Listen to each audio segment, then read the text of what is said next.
All right, so a lot has changed since September when I originally uh, I published this. So if you right click on the text, you can copy the data model ID. Also just going to draw something real quick. And then you can paste the data model ID at the end right here where it says color band. Press the wrong button. Copy.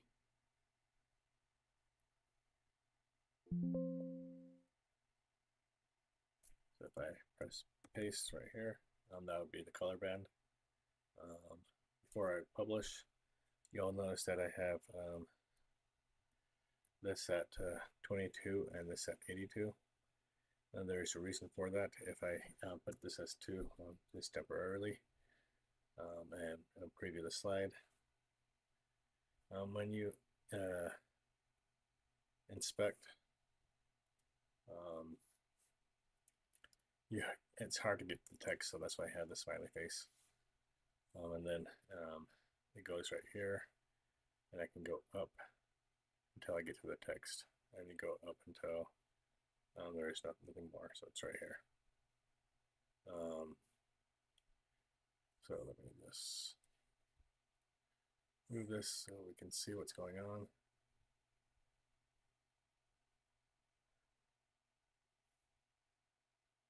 You see it goes all the way up here, all the way down there. So it's even if we drill down all the way, it's still going to be like that. So it's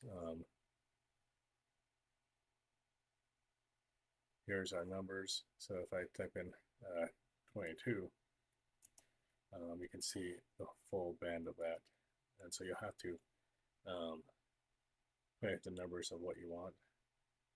Doesn't have to be pride. If you had like 4 colors or 2 colors, you'd still have to figure out that Y1 and that Y2. So you can see if I press enter, that's going to be way down there now. So that's how you use this code.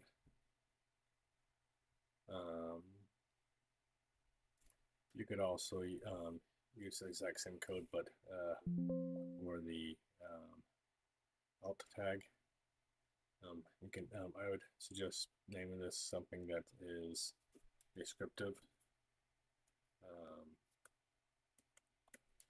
Can't be exactly the same words because then it doesn't work. But I have this right here, and I go to accessibility. If I have it as pride, it grays out and it doesn't really work. So you have to put something different. So this will work the same. But I would just suggest going to